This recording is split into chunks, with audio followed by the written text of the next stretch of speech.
Vamos nos conectar com este momento presente, com os nossos amigos espirituais desta casa, nesse trabalho de hoje, que é de compreensão, de aquisição de conhecimento, mas de trabalhar também as nossas emoções, nosso coração, os nossos sentimentos, para que possamos elevá-los, nos abrindo para a luz que vem do alto, que vem de Jesus, sempre com o seu olhar tranquilo, sereno, nos esperando sempre de braços abertos, para que possamos nos harmonizar a Ele, adquirir os conhecimentos, para subirmos os degraus da nossa escada de evolução.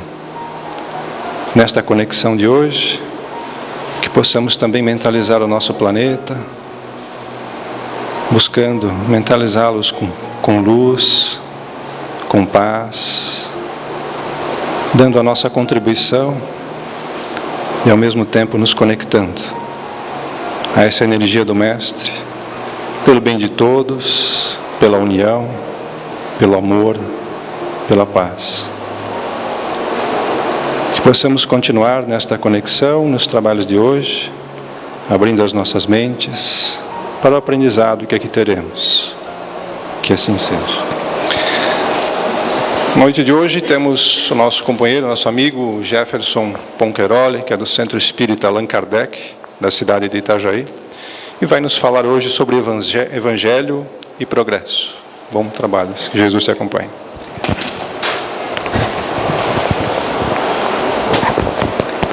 Boa tarde a todos.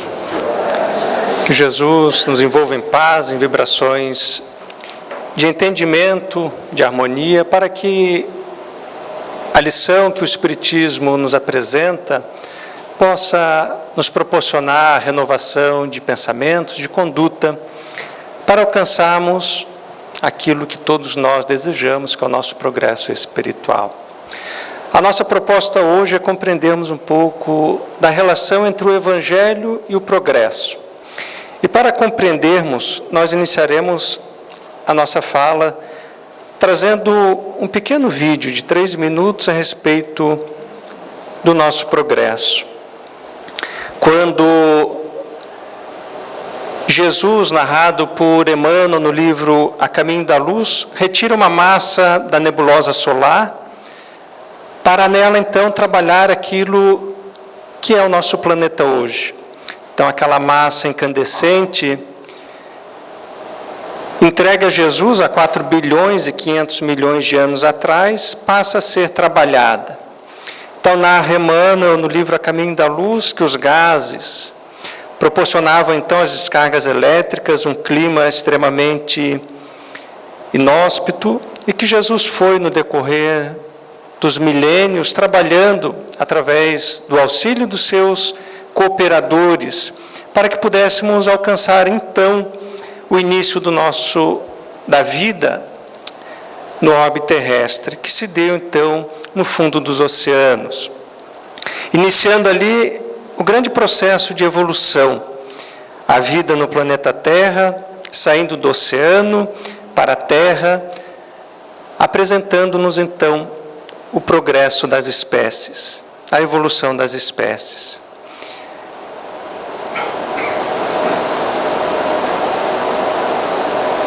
Vamos encontrando as várias raças de animais,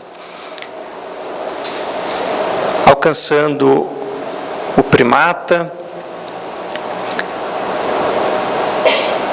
e no decorrer desses milhões e milhões de anos, a Terra vai progredindo, vai se apresentando como um ambiente propício para que o homem pudesse surgir. E diz Emmanuel então que Adão e Eva é uma simbologia trazida em um Antigo Testamento, simbolizando o início do progresso da raça humana, do Homo sapiens sobre a Terra.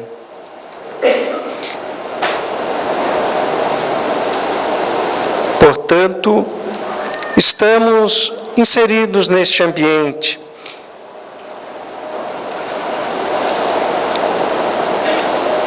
E vamos encontrar ali, na figura ao lado, a evolução do primata para o Australopithecus, e a partir dali surge a espécie Homo. Emmanuel diz que essa ligação, esse elo entre o primata e o humano se deu no âmbito espiritual. É no âmbito espiritual que foi trabalhado o perispírito, para que ele pudesse então mergulhar na indumentária carnal, na matéria que se apresentava disponível, para dar esse salto, esse progresso, para que nós pudéssemos então, a partir dali, iniciar a longa jornada de experiências na qual estamos inseridos. Então vamos ter, nesse espaço de tempo de 4 bilhões e 500 milhões de anos, o surgimento do Homo habilis, em torno de 2 milhões e meio de anos atrás. Vejamos que é um tempo muito recente. Vamos encontrar o Homo erectus, o Homo neanderthalis e o Homo sapiens. E várias outras espécies que a ciência diz que muitas delas conviveram ao mesmo tempo. O Homo sapiens surge em torno de 300 mil anos atrás. Portanto, vamos ver que o nosso tempo na condição de Homo sapiens é muito curto. Iniciamos essa jornada através do saber, do pensamento lógico, do raciocínio, há muito pouco tempo. E viemos então evoluindo, até alcançarmos o domínio da tecnologia, até alcançarmos o domínio desses saberes que hoje temos. E como compreender então o papel do progresso? E na proposta inicial, nós inicialmente inverteremos, compreenderemos primeiro o progresso. O que é o progresso? Allan Kardec abre a terceira parte do Livro dos Espíritos, na questão 614, perguntando: o que se deve entender por lei natural? Quando nós observamos esse progresso que aquele pequeno vídeo nos mostrou, de uma incandescente extraída do Sol, o início da vida, o desenvolvimento das espécies, das raças, para alcançarmos a nossa condição de hoje. Nós não conseguimos compreender sem compreender que há uma lei que rege tudo isto. E é exatamente isso que Allan Kardec pergunta: o que se deve entender por lei natural? E os espíritos então respondem: a lei natural é a lei de Deus. É a única verdadeira para a felicidade do homem. Indica-lhe o que deve fazer ou deixar de fazer, e ele só é infeliz quando dela se afasta. Portanto, estamos inseridos ou sob a égide de uma lei natural, que é a lei de Deus, que é a única que nos proporciona experimentar a felicidade. Quando nós pensamos o que devemos e o que não devemos fazer, essa lei divina natural nos indica o caminho. Quando nós nos afastamos desta lei, do cumprimento desta lei, experimentamos a infelicidade. Portanto, quando nós experimentamos o sofrimento, a infelicidade é um sinal de que nós estamos tomando um caminho que nos afasta da lei divina natural. E Allan Kardec prossegue, quando fala a respeito da lei do progresso. Questão 779. A força para progredir áurea o homem em si mesmo, ou o progresso é apenas fruto de um ensinamento? Onde está a força para progredirmos? E os espíritos respondem: o homem se desenvolve por si mesmo, naturalmente, mas nem todos progridem simultaneamente do mesmo modo. Dá-se então que os mais adiantados auxiliam o progresso dos outros por meio do contato social. Portanto, nós nos desenvolvemos por nós mesmos, pelas nossas forças, mas nos desenvolvemos, progredimos, cada um a seu tempo. Mas é da lei do progresso, que aqueles que se adiantaram no progresso, auxiliem aqueles que permanecem na retaguarda.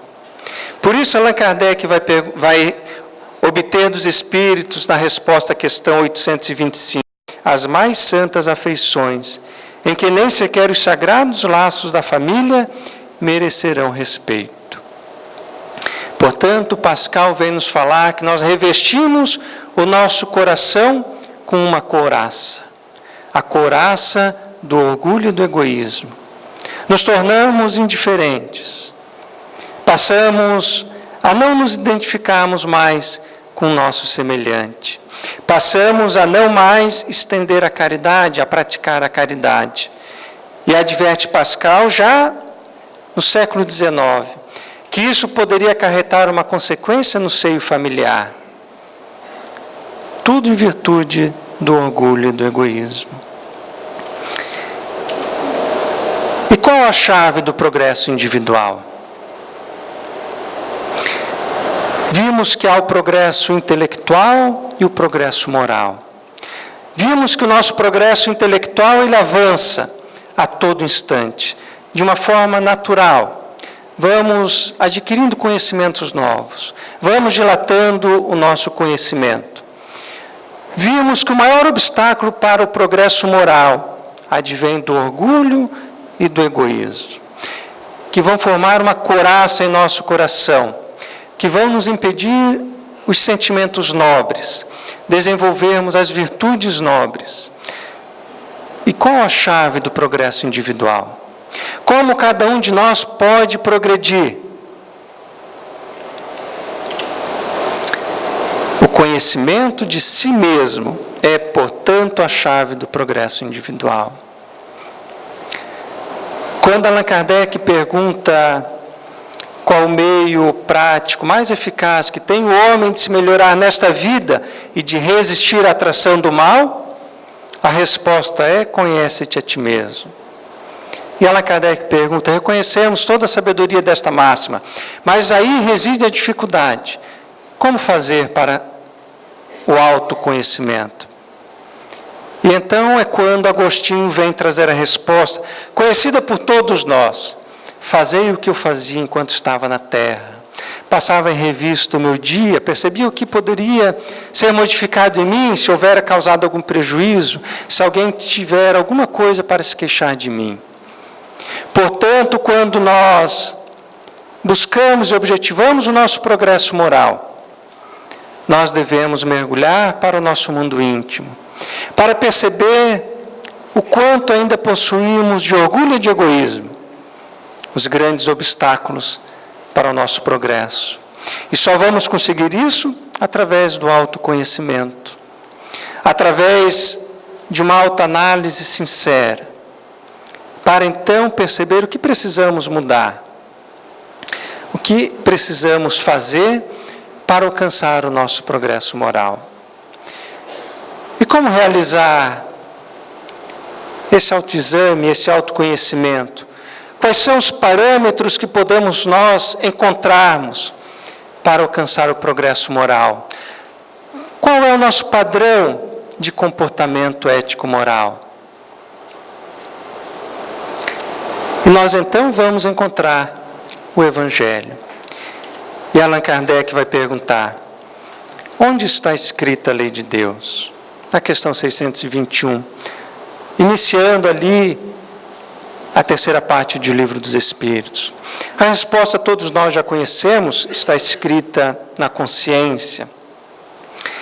E ele diz então: visto que o homem traz em sua consciência a lei de Deus, que necessidade havia de lhe ser ela revelada? Se nós já trazemos na consciência a lei de Deus, se a nossa consciência já nos permite identificar o que devemos e o que não devemos fazer, quando nós percebemos que experimentamos a infelicidade, nós já temos a consciência de que estamos nos afastando da lei divina natural. Por que Deus permite então que venham os reveladores, aqueles que nos lembram a lei divina? E os Espíritos dizem a Allan Kardec: ele, o homem, nós, esquecemos e desprezamos a lei de Deus. Quis então Deus lhe fosse lembrada. Portanto, de tempo em tempo, nós ou esquecemos ou desprezamos. No atual estágio que nos encontramos de progresso intelectual e também de progresso moral, evidentemente, nós não podemos dizer que esquecemos a lei de Deus. Nós podemos dizer que nós desprezamos a lei de Deus, na maioria das vezes. E Allan Kardec vai além. Qual o tipo mais perfeito que Deus tem oferecido ao homem para lhe servir de guia e modelo? E nós vamos percebendo que são questões que já possuímos conhecimento, e os Espíritos respondem: Jesus. E Allan Kardec então faz uma nota. Para o homem, Jesus constitui o tipo da perfeição moral a que a humanidade pode aspirar na Terra. Deus nos oferece como o mais perfeito modelo, e a doutrina que ensinou é a expressão mais pura da lei do Senhor, porque sendo Ele o mais puro de quantos têm aparecido na Terra, o Espírito Divino o animava. Portanto, nós já temos a ferramenta do nosso progresso, a chave do nosso progresso, que é o autoconhecimento. E agora nós encontramos o nosso padrão, aquele que todos nós devemos aspirar, o tipo de perfeição moral, que é Jesus. Portanto, temos um padrão. O padrão de todos nós é Jesus, o padrão de comportamento moral, o padrão de virtudes. E o seu Evangelho, diz Allan Kardec, é a expressão mais pura da lei do Senhor. Portanto, nós já encontramos agora o roteiro para o autoencontro, para alcançarmos a lei divina na nossa consciência, que é o Evangelho de Jesus. E Allan Kardec continua na Gênese. Jesus tem por missão transmitir aos homens o pensamento de Deus. Somente a sua doutrina em toda pureza pode exprimir esse pensamento. E o Evangelho segundo o Espiritismo, capítulo 15, fora da caridade não há salvação. Nós vamos encontrar a fala de Allan Kardec no item 3. Toda a moral de Jesus se resume na caridade e na humildade. Isto é, nas duas virtudes contrárias ao egoísmo e ao orgulho. Em todos os seus ensinos, ele aponta essas duas virtudes como sendo as que conduzem à eterna felicidade. Portanto, quando nós pegamos o Evangelho de Jesus, a expressão mais pura da lei do Senhor, da lei de Deus, quando nós buscamos essa referência para a nossa existência, nós vamos encontrar na fala de Allan Kardec que todo o ensino moral de Jesus, contido em o Evangelho, ele vem nos falar de caridade e humildade, que vai exatamente nos apresentar o antagonismo, o combate ao orgulho e ao egoísmo. Nós vamos lembrar qual é o maior obstáculo do nosso progresso moral? O orgulho e o egoísmo. O que vai nos auxiliar a alcançarmos o progresso moral? A vivência efetiva do Evangelho de Jesus. Portanto, quando Jesus vem nos dar o seu ensinamento, as suas lições, e vem nos falar de humildade, e vem nos falar de caridade, ele buscava, na essência, combater em nós os nossos vícios, a couraça que envolve o nosso coração. Vinha nos falar a respeito da necessidade de sermos seres humildes, da simplicidade, de compreendermos que todos nós estamos na mesma condição, todos nós filhos de Deus, cujo objetivo é alcançarmos o progresso. E esse progresso vamos alcançar através da prática da caridade. dessa virtude por excelência, como se referem os Espíritos. A virtude que vem nos falar do amor ao próximo. A virtude que vem nos falar, como se refere os Espíritos na resposta à questão 886, de benevolência para com todos, de indulgência para os erros dos outros e de perdão das ofensas.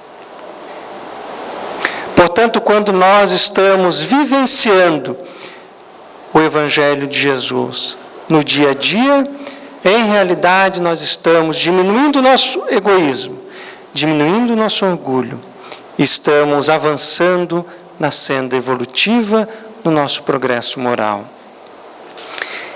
E fala então Vicente de Paulo, também o Evangelho, agora capítulo 12.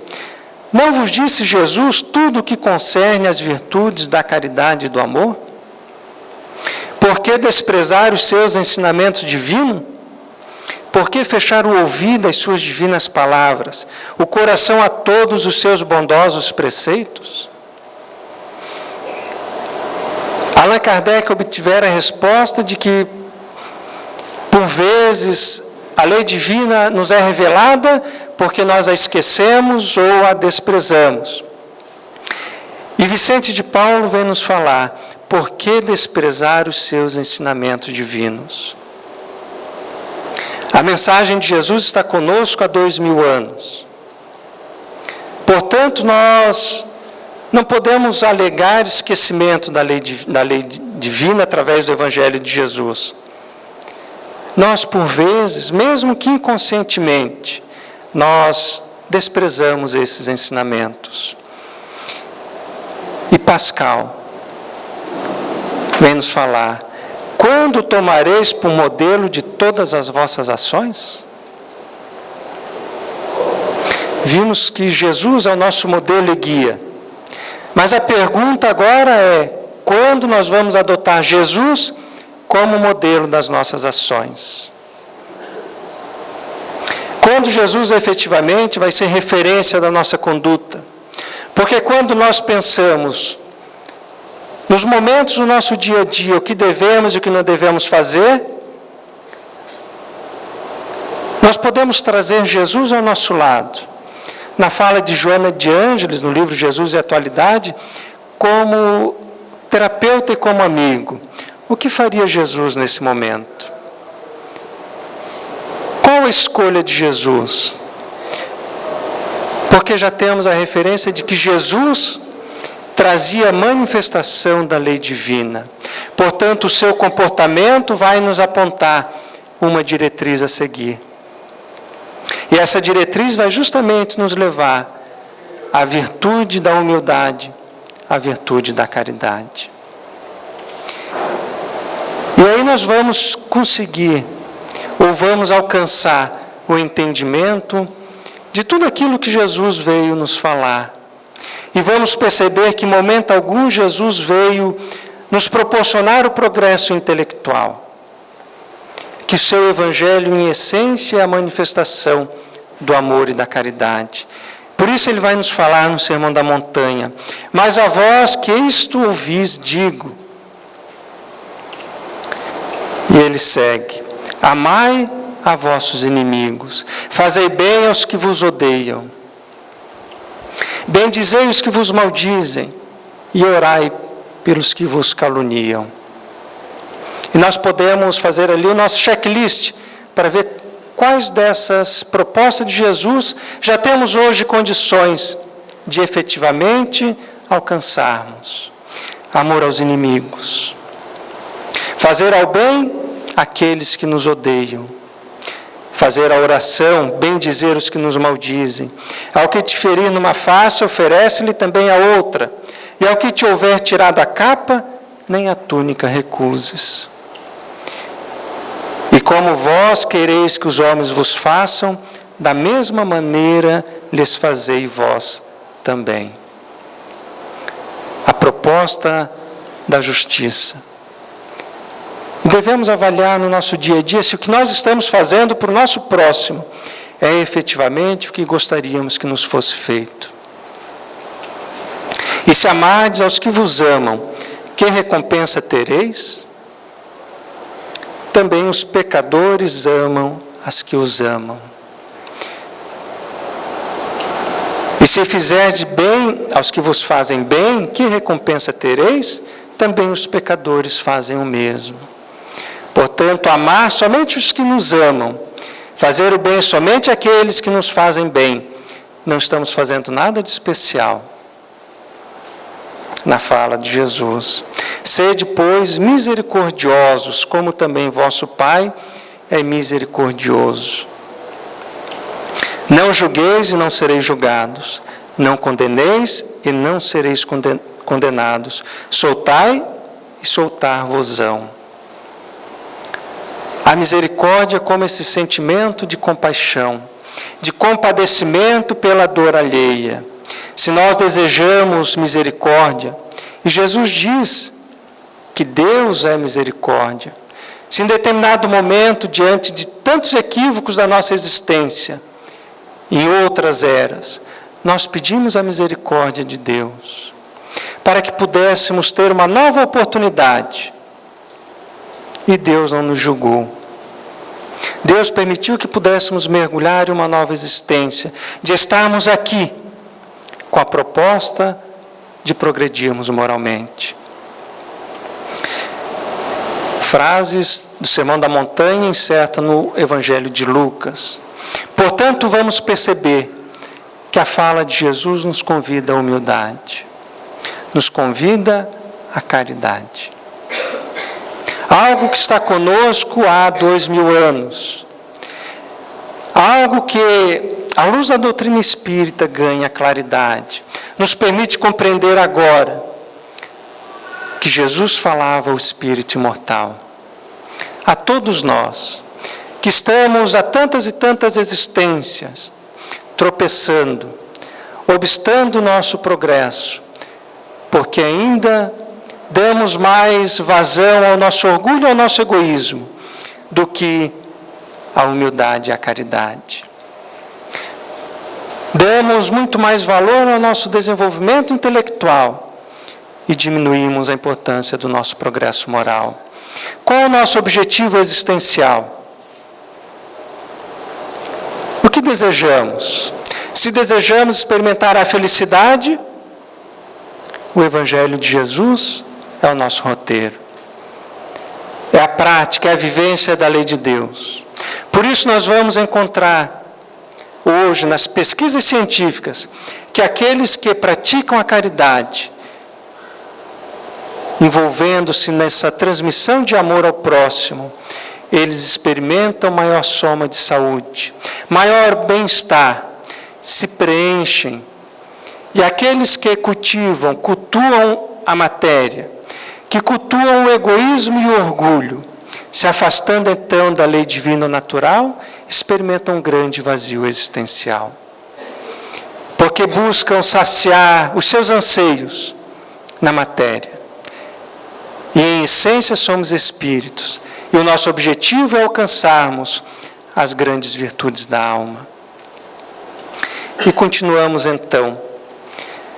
Quando nós vamos encontrar Allan Kardec nos falando do orgulho e da humildade dentro de O Evangelho segundo o Espiritismo.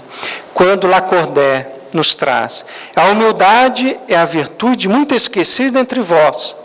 Bem poucos seguidos são os exemplos que dela se vos tem dado. Entretanto, sem humildade, podeis ser caridosos com o vosso próximo? E nós vamos compreender que quando nós vamos praticar a caridade, a verdadeira caridade, nós não nos colocamos num degrau acima, nós nos colocamos no mesmo degrau daquele que vai receber o nosso amparo, a nossa palavra amiga, que vai receber o nosso incentivo e que vai receber também, muitas vezes, o nosso amparo material. Mas quando nós caminhamos nessa direção, a humildade, ela vai nos anteceder. E vamos perceber quantos questionamentos os Espíritos nos trazem dentro do Evangelho. Despertai, meus irmãos, meus amigos. Que a voz dos Espíritos ecoe nos vossos corações. Sede generosos e caridosos, sem ostentação, a manifestação do nosso orgulho. Isto é, fazei o bem com humildade. Que cada um proceda pouco a pouco à demolição dos altares que todos ergueram ao orgulho. Numa palavra, sede verdadeiros cristãos e tereis o reino da verdade. Portanto, a humildade é essa virtude que vai combater o nosso orgulho, que vai fazer com que possamos destruir o altar que erguemos ao nosso ego, ao nosso egoísmo, ao nosso orgulho, que vai nos permitir então caminhar na direção do próximo. Porque essa é a verdadeira missão de cada um de nós, do auxílio mútuo, de estendermos a nossa amorosidade, de compreendermos que estamos aqui numa interdependência. Não vamos evoluir sozinhos. Não vamos evoluir na dependência de ninguém, mas nós vamos no processo de interdependência, de mãos dadas, auxiliando e sendo auxiliado. E encerramos com a mensagem Palavras de um Batalhador. Vimos ali Lacordaire nos falando que a voz dos Espíritos ecoe nos vossos corações. Os Espíritos que nos antecederam, que vêm do mundo espiritual, nos alertar, nos relembrar, já que quando mergulhamos na carne, juramos e fizemos a proposta de que estaríamos aqui com a disposição de alcançarmos o progresso. Estaríamos aqui com a proposta de amarmos uns aos outros. E a misericórdia de Deus permite que venha o Espiritismo, que venham os Espíritos nos falar. E Cícero Pereira, no livro Instruções Psicofônicas, vem nos trazer uma mensagem tocante, porque ele fala a nós espíritas. Ele vai nos dizer: meus caros, a surpresa dos espíritas depois do túmulo chega a ser incomensurável, porque frequentemente mobilizamos os valores da nossa fé com a pretensão de quem se julga escolhido à frente do Senhor. Aguardamos para além da morte uma felicidade que nem de longe no mundo cogitamos de construir. Será que a felicidade que nós desejamos ou que nós aguardamos, nós estamos construindo hoje? Somos aprendizes novos do Evangelho. Isso é verdade. Mas estamos sempre interessados em conduzir ao Cristo os nossos problemas, completamente despreocupados quanto aos problemas do Cristo a nosso respeito. Buscamos nossa própria imagem no espelho da graça divina. Somos velhos narcisos, encarcerados na própria ilusão. E admitimos que não há dores maiores que as nossas, e que as nossas necessidades superam as necessidades dos outros. Conseguimos nos identificar com a mensagem de Cícero Pereira?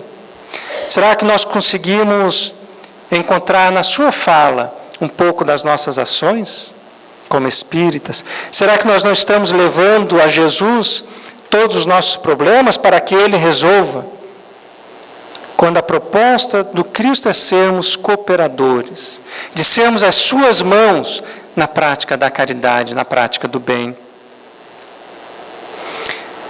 E ele prossegue: por esse motivo, o tempo estreito de permanência no corpo carnal apenas nos favorece, na maioria das vezes, mais densa petrificação do egoísmo na concha de nossa antiga vaidade. Somos leitores de livros admiráveis. Comovemos-nos e choramos ante os valores iluminativos com que somos agraciados. Entretanto, depois do contato com o pensamento sublime de nossos orientadores, eis-nos arrojados ao esquecimento de todos os dias, como se padecêssemos irremediável amnésia diante de tudo o que se refira às nossas obrigações para com Jesus. Em nossas casas doutrinárias, intensificamos disputas em torno da direção humana, magnetizados pelos aspectos menos dignos da luta que fomos chamados a desenvolver. E muitas vezes, no intercâmbio com os nossos irmãos, tresmalhados na sombra, martelamos preciosas lições de caridade e fé viva, compreensão e tolerância, olvidando que os chamados espíritos sofredores, em muitas ocasiões são trazidos até nós, por vanguardeiros da luz divina, interessados em nossa renovação enquanto há melhor tempo. Ai de nós, porém, dos conflitos inadequados em nossos templos de fé, somente recolhemos frutos amargos, e das mensagens pontilhadas de aflição, que guardam o objetivo de reabilitar-nos para o Senhor, apenas retiramos impressões negativas, de vez que nos movimentamos no círculo de nossas responsabilidades, crendo-nos na condição de cooperadores vitoriosos, quando no fundo, perante os benfeitores da espiritualidade superior, somos simplesmente companheiros em perigo, com imensas dificuldades para satisfazer ao próprio reajuste. E ele encaminha o final da mensagem dizendo: é preciso equilibrar nossos passos, a fim de orientar com segurança os passos alheios, disciplinar-nos dentro das responsabilidades que abraçamos, para não ameaçar o trabalho daqueles que nos cercam. Ouvir mais, fazer mais e falar menos. Difícil é suportar na cabeça o título de servidor da Boa Nova, que entre os homens pode ser uma palma florida, mas que se converte aqui em coroa de fogo, tal a preocupação com que nos cabe aprender a auxiliar e a renunciar, para que o carro de nossos princípios avance sobre os trilhos da ordem. Registrando-nos a experiência, esperamos que vocês venham mais tarde para cá, movimentando melhores recursos. Portanto, os Espíritos vêm nos convidar a uma profunda reflexão de como estamos, de qual a nossa realidade interior. Quando nós conseguimos compreender que caminhamos no progresso intelectual, que temos o dever de caminharmos em marcha no progresso moral, que nós conseguimos hoje compreender a mensagem de Jesus, o seu Evangelho, na necessidade de amarmos uns aos outros, da prática da verdadeira caridade, nos permitirá experimentar a felicidade hoje e de gozarmos a plenitude no plano espiritual, para onde cada um de nós está marchando também, para onde vamos reconhecer o atual estágio evolutivo, sem disfarces, sem aparências, a nossa essência espiritual. E se Lacordaire nos pede para ouvirmos os Espíritos, para que a voz dos Espíritos ecoe nos nossos corações, mergulhemos na mensagem de Jesus. Que possamos trazer o seu Evangelho para o nosso dia a dia. Que possamos vivenciar, em meio às nossas dificuldades, em meio à manifestação do nosso egoísmo, do nosso orgulho, que possamos, pouco e pouco, paulatinamente,